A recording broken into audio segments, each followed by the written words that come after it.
할렐루야! 4월 24일 수요일입니다. 오늘 새로운 은혜 시작하시겠습니다. 거룩하신 아버지 하나님 감사를 드립니다. 귀한 수요일을 우리 가운데 열어주시고 오늘도 당신의 말씀이 있는 자리로 우리를 초청하시니 감사를 드립니다. 말씀 가운데 현현하시고 우리 가운데 임재하셔서 오늘도 깨우치시고 가르치시는 주님의 그 말씀하심 앞에 겸손히 나아가며 반응할 수 있는 귀한 시간 되어지기를 원합니다. 사랑하는 주 예수님의 이름으로 감사하며 기도합니다. 아멘. 네, 여러분, 오늘은 욥기 38장 1절에서 18절까지의 말씀입니다. 다 알거든 말할지니라. 네, 말씀 함께 들으시고요. 나누도록 하시겠습니다. 제 38장. 그때 여호와께서 폭풍 가운데에서 욥에게 말씀하여 이르시되, 무지한 말로 생각을 어둡게 하는 자가 누구냐? 너는 대장부처럼 허리를 묶고 내가 네게 묻는 것을 대답할지니라. 내가 땅에 기초를 놓을 때 네가 어디 있었느냐? 네가 깨달아 알았거든 말할지니라.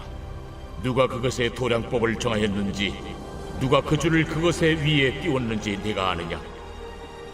그것의 주추는 무엇 위에 세웠으며 그 모퉁이 돌을 누가 놓았느냐? 그때 새벽 별들이 기뻐 노래하며 하나님의 아들들이 다 기뻐 소리를 질렀느니라. 바다가 그 모태에서 터져 나올 때 문으로 그것을 가둔 자가 누구냐? 그때 내가 구름으로 그 옷을 만들고 흑암으로 그 강보를 만들고 한계를 정하여 문빗장을 지르고 이르기를, 내가 여기까지 오고 더 넘어가지 못하리니 내 높은 파도가 여기서 그칠지니라 하였노라. 네가 너희 날에 아침에게 명령하였느냐? 새벽에게 그 자리를 일러주었느냐? 그것으로 땅끝을 붙잡고 악한 자들을 그 땅에서 떨쳐버린 일이 있었느냐? 땅이 변하여 진흙에 인친 것 같이 되었고 그들은 옷같이 나타나되 악인에게는 그 빛이 차단되고 그들의 높이든 팔이 꺾이느니라. 네가 바다의 샘에 들어갔었느냐? 깊은 물 밑으로 걸어다녀 보았느냐? 사망의 문이 네게 나타났느냐? 사망의 그늘진 문을 네가 보았느냐? 땅의 너비를 네가 측량할 수 있느냐? 네가 그 모든 것들을 다 알거든 말할지니라. 아멘. 여러분, 오늘 38장에서는요, 드디어 놀라운 일이 일어납니다. 욥이 가장 사모하고 갈망했던 일이죠. 욥은 23장 3절에서요, 이렇게 말했었습니다. 내가 어찌하면, 어떻게 하면 하나님을 발견하고 그가 계신 그 처소로 나아갈 수 있으랴. 욥은 하나님 만나 뵙기를, 하나님을 발견하기를 얼마나 갈망했는지 모릅니다. 또 31장 35절에서는요, 욥이 자신의 그 마지막 이야기에서 이런 이야기를 했어요. 누구든지 나의 변명을 들어다오. 나의 이 서명이 여기 있으니 나는 정말이지 지금까지 사실을 말했으니 이제는 전능하신 자가 나와서 나에게 대답해 주시기를 나는 바라노라. 이렇게 간절하게 부르짖기도 했습니다. 그런 욥에 대해서요, 여러분 새 친구들은 이렇게 이야기를 했었지요. 5장 1절에서 이런 이야기를 했어요. 넌 부르짖어 봐라. 너에게 응답할 자가 있겠느냐? 아무리 부르짖어도 절대로 죄로 인해서 이렇게 벌을 받고 있는 너에겐 어떠한 임재도 어떠한 이도 응답할 수 없다. 조롱 수준으로 이야기를 했었지요. 또한 예언자 모습으로 등장해서요, 긴 연설을 늘어놓았던 엘리후 역시요, 바로 전장 37장에서 이렇게 말한 바 있었죠. 전능자를 우리가 찾을 수 없나니 그는 지극히 큰 분이시고 공의를 굽히지 않는 분이시지. 이런 이야기를 했었지요. 공의로운 크신 그 하나님을 우리가 함부로 찾을 수도 없고 만날 수도 없다라는 그런 이야기를 했었습니다. 그런데요, 여러분, 욥이요, 얼마나 하나님을 갈망했었나요? 앞으로 가도 그가 보이지 않고요. 뒤로 가도 그가 계시지 않고 왼편에서도 오른편에서도 볼 수 없었던 그런 하나님이셨지요. 그렇지만 여러분 욥의 믿음의 고백은 어떠했나요? 하나님은 보일 수 없고 배울 수 없고 일의 판단하심은 오직 그 앞에 있으니 나는 그를 기다릴 뿐이네. 이렇게 믿음을 보였던 욥에게요. 세 친구들과 엘리후가 상상하지도 못할 그 일이 바로 오늘 일어난 것입니다. 여러분, 어저께 너나들이 예배 처소에서 화요 저녁 기도 모임이 시작되었습니다. 앞으로 가도 보이지 않고 뒤로 가도 보이지 않는 하나님이시지요. 그러나 왼편에서 일하시고요. 오른편에서 분명하고 선명하게 말씀하시는 하나님의 일하심을 사모하고 오직 하나님께 소망이 있음을 고백하고 믿는 이들의 그 믿음의 표현으로 함께 모여서 여러분 기도하는 그런 자세로 하나님 앞으로 나아갔습니다. 여러분 하나님이 어떤 분이신가요? 로마서에서는요 이렇게 이야기를 합니다. 나는 나를 찾지 아니한 이들에게도 나는 찾은 바가 되었고 나에게 묻지 아니한 자들에게까지 난 나타났었지. 나는 나를 순종하지 않고 나를 거슬러 말하는 자녀에게도 종일토록 내 손을 벌리고 있단다. 여러분 아멘이시죠? 그러한 하나님이시죠. 그런데 사랑하는 자녀들이 모여서 주님을 찾는 그 자리에 여러분 우리 주님께서 얼마나 기쁨으로 함께 하시겠습니까? 화요 기도 모임이 너나들이 교회의 기도에 부흥의 물꼬가 터지는 은혜의 장이 되어지기를 간절히 축복합니다. 아멘이시죠? 기가 막힌 것은요. 엘리후가 바로 전장에서 욥에게 이렇게 말했었죠. 무서운 폭풍과 천둥, 그 번개 소리와 빛 안에서 하나님의 음성을 똑똑히 들어보라고 이렇게 이야기했는데요. 그런데 하나님은요, 욥에게 엘리후와 같은 사람을 통해서 말씀하신 것도 아니고요. 폭풍 소리로 말씀하신 것도 아니고요. 오늘 1절입니다. 폭풍 우 가운데에서 직접 당신의 목소리로 욥에게 입을 여십니다. 여러분 2절입니다. 무지한 말로 생각을 어둡게 하는 자가 누구냐? 욥기 42장에서 하나님이요. 욥이 하나님에 대해서 바르게 말했다고 인정하시는 그런 장면이 나옵니다. 그렇다면 오늘 여기 2절에 무지한 말로 생각을 어둡게 하는 자, 무지한 자들은 누구를 말하는 것일까요?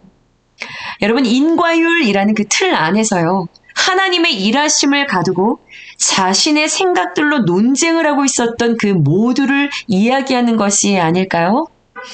그런데요. 여기 1절 부분의 끝에 보시면 욥에게 말씀하여 이르시되 라고 하지요. 그렇다면 욥이 무지하게 이야기했었던 것은 여러분 무엇일까요? 욥의 이야기들을 좀 기억해 보기를 원하는데요. 7장에서 욥은 이렇게 말한 적이 있었습니다. 내 마음이 뼈를 깎는 고통을 겪으니 차라리 숨이 막히는 것과 내가 죽는 것을 택하리라. 나를 놓아주소서. 나의 날은 헛된 것이니이다. 이렇게 이야기한 적이 있었어요. 죽음을 갈망하는 말이었지요. 고통 가운데. 12장에서는요. 또 이렇게 이야기했어요. 하나님께서 죽음의 그늘을 광명한 대로 나오게 하신다. 이런 말을 했었어요. 자, 이 이야기는요. 정의가 행해지고 있는 그곳에 끔찍한 그 악이 들어왔다. 어울리지 않는 것이죠. 정의가 행해지는 이곳에 끔찍한 악이 들어왔다. 이런 표현이에요. 질서가 있어야 하는 곳인데, 마땅한 곳인데 무질서한 생각지 못했던 그것이 들어온 것에 대해서 이야기한 것이죠. 이것은 자신이 의로웠던 그 삶에 대해서 지금 이해할 수 없는 결과가 찾아온 것에 대한 그의 마음의 표현이었어요. 또 16장에서는요.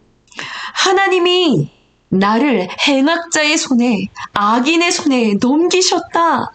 이런 이야기를 하면서 회의감을 표현하기도 했었습니다. 이렇게 욥이 가지고 있었던 마음에 하나님 앞에 다 할 수 없었던, 다 하지 못했던 여러분 말은 무엇이었을까요? 그 안에 무수한 질문이 있었을 것입니다. 왜? 왜? 라는 그런 질문이 있었겠지요. 네. 그런데요, 하나님께서 욥에게 오셔서 그 질문으로 가득했을 욥에게요, 답을 해주시지 않고요, 오히려 역으로 질문을 시작하십니다. 예수님을 찾아와서 질문을 하는 사람들이 성경에 종종 기록이 되죠. 선생님, 내가 무엇을 하여야 영생을 얻을 수 있습니까? 그때 예수님이 사용하신 방법은 역으로 다시 질문을 하는 것이었어요. 여러분, 질문을 받으면 무엇을 하죠? 생각을 하게 됩니다. 내가 나를 사랑하느냐? 질문을 받으면 먼저 나의 위치를 확인하게 되죠. 그리고 생각하고 스스로 그 질문에 대해서 답을 찾아가고 진리를 깊이 깨닫게 되어지는, 깨우치게 되는 그런 자리로 나아가게 됩니다. 먼저 하나님께서는요, 욥에게 3절에요. 너는 대장부처럼 허리를 묶고 내가 내게 묻는 것을 대답할지니라. 대장부.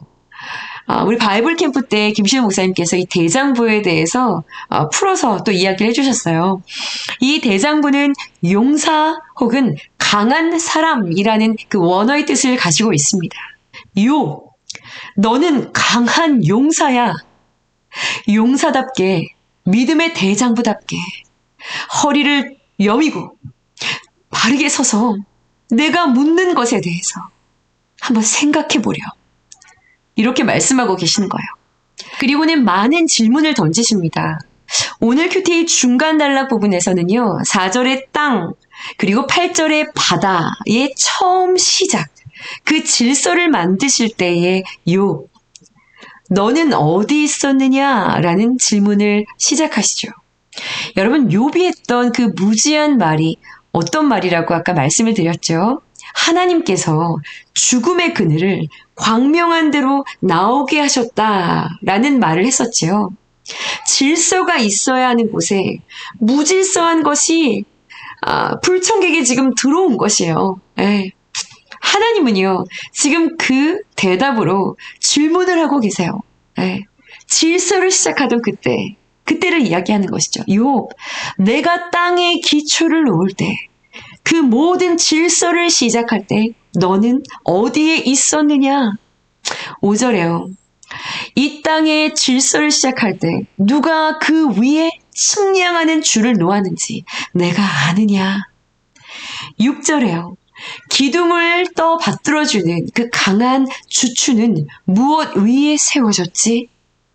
전체를 단단하게 연결시켜주는 그 모퉁이 돌은 누가 놓았지? 그 자연의 질서와 모든 영적인 질서를 세울 때 내가 어디에 있었지? 여러분, 7절이요. 새벽별들이 기뻐 노래하고 그때 하나님의 아들들이 다 기뻐하며 소리를 질렀었지. 자, 이것은 눈에 보이는 자연의 세계와 그 질서를 넘어서요, 욥의 눈에 보이지 않는 영적인 세계와 그 세계의 질서가 여러분 하나님에게서부터 시작되었고요, 하나님의 손에 있다는 것을 암시하고 있는 이야기이기도 합니다. 여러분, 보이는 것과 보이지 않는 세계의 모든 질서가 여러분 어디에 있나요? 주님의 완벽하신 손 안에 있습니다. 여러분, 아멘이시죠? 이런 이야기죠. 욥, 고난을 받는 사람들에게는 놀라운 말처럼 들리겠지만 창조의 질서는 지금도 우주적인 기쁨의 근원이란다. 그리고요, 이 세상에 분명 악을 위한 자리가 있다라는 것 또한 창조 세계의 질서를 설명하시면서 이야기를 하고 계십니다. 그러나 엄격하게 이것이 제한되어 있다는 것을 암시하고 계세요. 8절부터 끝까지 곳곳에 그 이야기가 암시되어 있습니다. 여러분 이미지가 확 바뀌어서 8절부터 성경에서 무질서, 혼돈, 죽음 하면 상징하는 것이요. 바다를 가지고 이야기를 하는데요. 이 바다가 지금 아기가 되었다라는 가정을 하시고요. 바다가 그 모태에서 터져 나올 때 문으로 그것을 가둔 자가 누구냐? 그때 내가 구름으로 그 옷을 만들고 흑암으로 그 강보를 만들고 한계를 정하여 문빗장을 지르고 이르기를 내가 여기까지 오고 더 넘어가지 못하리니 너희 높은 파도가 여기서 그칠지니라 하였노라. 마치 아기가 모태에서 터져 나올 때요. 아기가 움직이지 않도록 여러분 강보로 꽁꽁 싸두죠. 그것처럼 바다를 문으로 가두고 흑암으로 강보를 만들어서요. 한계를 정해 문빗장을 지르시고 내가 여기까지 오고 더 넘어가지는 못하리니 여기서 그칠지라. 이 바다의 한계선을 정해두신 그 질서에 대한 이야기를 하시면서요. 동시에 그 악에 대한 그 어둠에 대한 이 악이요. 한계가 있고요. 하나님의 주권 안에 있다는 것을 동시에 말씀해주고 계시는 것입니다. 그리고 마지막 단락에서요. 계속해서 물으십니다. 아침과 새벽에게 명령해서 그들이 자리를 지키게 한 적이 있느냐?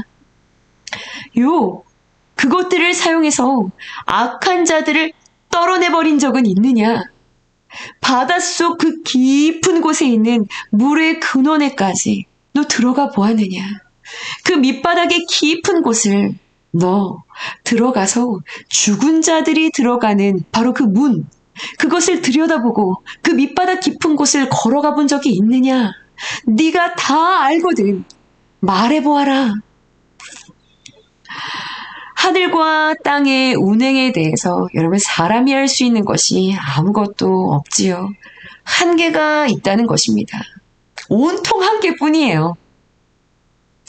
또한 욥이 고난 속에서 죽음의 자리를 경험했다라고 느꼈을지는 모르겠지만 창조 세계의 가장 깊은 영역인 죽음이라는 자리가 이 사람의 사고 범위 바깥에 있는 영역이라는 것을 이 지하 세계에 이 바다 깊은 곳에 아무도 들어가서 확인해 볼 수 없는 그 자리를 펼치시고 계획하시고 다스리시고 창조하시는 그 하나님의 영역 안에 있다라는 것을 말씀하고 계시는 것이죠.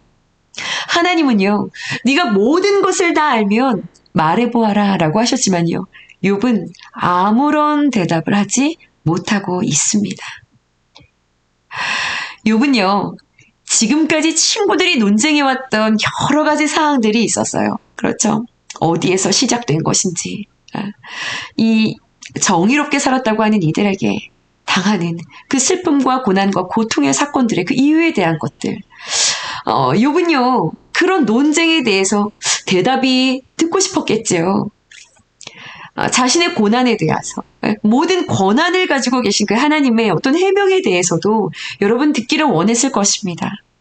그런데요, 하나님은요, 이러한 것이 아니라요, 오히려 역으로 질문을 통해서요, 보다 더욱 중요한 것, 궁극적으로 당신이 누구이신지, 당신의 그 주권 앞에서 한계를 가지고 있는 그 인간이 믿음의 대장부로서 갖추어야 할 하나님 앞에서의 자세가 무엇인지를 질문을 통해 존재를 깨닫게 하시고요.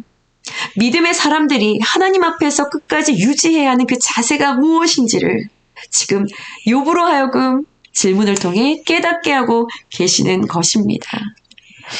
여러분, 욥은 아무런 대답을 할 수 없었지만요, 하나님의 은혜로 더 깊은 믿음을 향해서 나아가고 있는 중이지요. 하나님의 질문은 여러분 계속됩니다. 한 60가지 정도의 질문을 하세요. 묵상하시면서요, 여러분 나의 삶 가운데 말씀으로 찾아오시는 곤고하고 가라고 목마르고 궁금한 나의 그 인생 가운데 여러분 말씀을 통해서 찾아오시는 주님과 깊이 교제하시고요. 참된 지혜라고 하는 것은요, 나의 짧은 그 생각을 가지고 나의 볼 수 있는 그 한계와 나의 그 세계관 안에서 되어지는 그것을 보며 판단과 그리고 그것으로 생각을 결론 짓는 것이 아니라 정말 참된 지혜는 놀라우신 창조의 하나님을 경외하며 살아가는 삶이라는 것을 여러분 기억하시면서요. 오직 나의 삶 속에 이 모든 것들을 다스리시는 그 하나님 한 분만을 여러분 인정하고 높일 수 있고 자랑할 수 있는 그런 하루가 되어지기를 여러분 간절히 소원합니다. 함께 기도하시겠습니다. 하나님 감사합니다. 하나님의 그 무수한 질문 앞에 욥이 대답할 수 있는 것이 아무것도 없습니다. 인생의 고난을 만나고 무수한 질문을 가지고 있는 우리 가운데 하나님께서 원하신 것은 우리로서 다 이해할 수 없고 다 깨달을 수 없는 하나님의 섭리 안에 있는 그 모든 하나님의 경륜에 대해서 그저 경외함으로, 그저 인정함으로, 그저 신뢰함으로 하나님을 믿고 끝까지 주님을 주로 인정하며 따라가라는 것, 주님을 바라보라는 것, 주님을 신뢰하라는 것, 분명한 믿음의 자세로 대장부 되어 강한 믿음의 용사답게 서서 주님 앞에 믿음의 자세에서 흔들리지 않고 주님을 바라보라 말씀하고 계십니다. 주님 그렇습니다. 나에게 이해되지 않는 여러 가지 작고 큰 모든 사건 앞에서 주님 당신이 주인이십니다. 나의 삶의 유일한 주권자이십니다.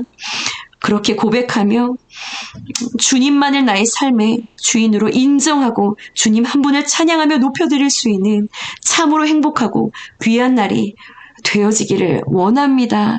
주님, 오늘 수요일 말씀을 묵상하고 기도하는 우리 너나들이 모든 성도님들의 삶 자랑마다 주님 임재하셔서 말씀으로 임하시는 주님을 경험하는 기쁘고 복된 날 되게 하여 주시옵소서.